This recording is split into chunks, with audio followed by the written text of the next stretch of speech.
Today I wanted to talk about writing Diwal'Oween and the general concept, where it came from. So I had been directing at the ABC Disney Showcase that summer and fall, and I also directed Lilly, Singh and Awkwafina in TAWK, and I directed the Actors Fellowship, but I wanted to apply myself for the Directing Fellowship, and I didn't have anything new since film school. I had done Hadia's Carpool Rules, which featured 8 comedians, but I hadn't done anything that I had written in a long time. I had also been writing more high-end period pieces or dramas with more of a social issue, so they were kind of a little harder to produce at the time.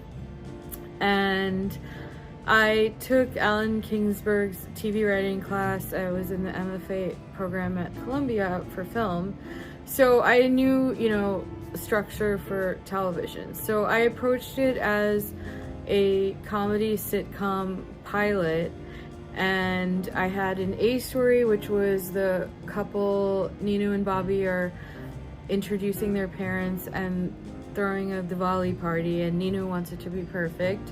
Then I had the B story, which is her nephew Jay wants a spectacular Halloween and the holidays are clashing, and then there's a problem and the kids all have to get together in their Halloween costumes to solve the problem. And the C story was that Bobby is trying to do something and ends up getting into trouble with Happy Singh, who is a featured character. So that was the A story, B story, C story, and then I originally wrote it as a 3-act, like a comedy pilot. The original idea came because that year my nephews wore Halloween costumes to Diwali. They were in early elementary school, and I was like, oh, my parents would never let us do that. They were way more traditional or religious. So that was the idea that, oh, these younger generation and our generation as parents are more open to, holiday mashups, and that's the community that's growing up now. So that was the general concept, and then some of the other things also happened to me, like when I was looking for sparklers. One year they were banned everywhere, and people were acting like I was a narc coming around to Chinatown looking for sparklers, and it was a very weird situation. Just growing up in a really diverse neighborhood in a diverse community with all kinds of people, I wanted to show that because we went into production originally in 2016 October during that election, and there was a lot of hate speech and divisiveness. So I just wanted to show people getting along as we had when we were growing up, and I didn't think there was enough of that. Also, at the time, there weren't any sitcoms with South Asian or Indian American families. Now South Asians are having a moment in media, and there are lead characters on Bridgerton, and Never Have I Ever is also one of the top shows in the world. There are a lot of more opportunities than there were when we were growing up, but at the time there wasn't a sitcom, so I did a deep dive into Blackish and Fresh Off the Boat and looked at that style, and I wrote the first script. It was about 35 pages. I just sat down one day and wrote the entire thing. I had sort of outlined it before, and there was also at the time, Awkward Black Girl had blown up and gotten her own show, Insecure, and Broad City had come out of a web series. So I really was like, well, I know production, I went to film school, I used to shoot every week, I can do a web series style sitcom.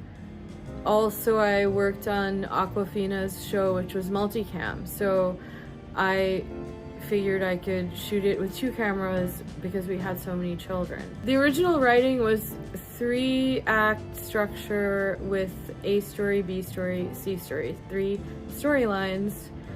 which is your traditional sitcom style. And then when I decided I'm going to do it as a web series, I extended some of the scenes, I cleaned up some of the conflict and the story, and I made it 5 webisodes that are 5 to 7 minutes each. So that's how the final cut is. And then we shot some new scenes that I wrote that came out of feedback from the screenings, and so it could be a TV hour at 43 minutes, which is the length some of the networks need to incorporate advertising. So there were a lot of different phases, and also at the time I was in the South Asian American Film Lab, which is called Kalakars now, and we would meet every week, and I workshopped like 14 scripts that I had written during that whole process. And we would meet with actors, writers, directors, and producers, and I got amazing notes, feedback. Oh, this conflict isn't working. Oh, she should really give it harder to him at the end. You know, they went through all of this. There has to be a significant payout, things like that. So I incorporated that into a draft, and then as we went through the rehearsals and auditions, if anybody improved something that worked that I ended up using, I gave them credit in the writers as dialogue by credit. Chris Cotton was a comedian from Philadelphia who I had worked with on Hadia's Carpool Rules, and he had his own production company. So he was interested in producing the project at the time, and he also punched up some of the jokes. And he was like a very positive spirit, like, let's just get it done. He believed in the project. I had pitched it to a lot of digital content companies. Some were looking specifically for South Asian content. They never got back to me. I don't know if it's because I didn't have a famous cast. At the time, the streamers were not really picking up all of this stuff. But there were a lot of things that go into all of that, and it came back to just shooting it in a very grassroots, like a film school type of way, with a small crew and smaller amount of equipment and things like that. And a horrible thing happened 6 months before the production. Chris Cotton, who's African American, was attacked by the police in Philadelphia, and he ended up in the hospital with broken ribs and a broken arm. He was coming back from a meeting. So I already had the sub storyline, if you watch it, for his character, but he improv'd some jokes on the day of production 6 months later. And because of that whole thing, I've seen actors who direct or actors who are also producing while acting, and I just wanted everyone to be focused, and I really wanted him to act, and I didn't want this additional stress. So, especially since he was like physically recovering from that whole thing. So I had Liliana Illick, who went to Columbia University with me, and she came on, and we had another line producer and UPM, and they managed all the, receipts and sales for us to rent equipment and costumes and things like that. Also, I did about 11 drafts, and every night before production I would also go back and punch up the jokes or punch up the story. And unfortunately, when we got on set the day of filming the scene in front of the house at the end, I don't want to spoil anything, we were running out of time, and I had to cut a page from the script, which were the notes that the actors had originally given me, that like she should really give it to him and all this stuff. So even now when we have screenings, occasionally somebody in the Q&A will say, I thought she should have really given it to him in the end. And I was like, yeah, I had to cut that because of the production time. So those are like real situations you end up being in, and when you're actually on set, and you have to be very picky about it. And if it's your project, you know, you have to fight sometimes and fight for what you've been working on for so long, even if that may be with your own crew or condensing the revision to get the emotional impact across. But you're the only one who's keeping track of that as the director, so you have to, you know, fight for it. It doesn't even have to be in a rude way, but just, you know, that's part of your job. Sadly, Chris Cotton passed away in December 2019. It could have been the early part of the pandemic, or he just had a heart attack.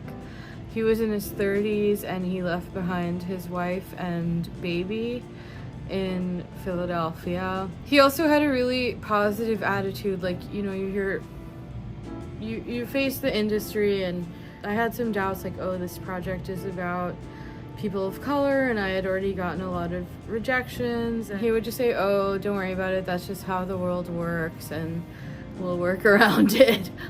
You know, so he had a very positive attitude, and I appreciated that. I worked with Lilly Singh on Awkwafina's show TAWK. I got the script, and then I found out Lilly Singh would be cast on it, and we had to cut all of the bad words because at the time she was on YouTube, and that's when I realized her audience was children. And I would do public speaking events at schools, and the kids would be so excited about, oh, Lilly Singh. So I realized, oh, this family audience is huge. Obviously it's a no-brainer, but you know, when you're starting out, you may lean more towards things that you want to watch, not necessarily kids want to watch, you know? So I had this idea, and that's how I developed it, with that intention. So I made sure there were no bad words. I had a storyline for children, and I wrote it in the sitcom style that was lacking at the time.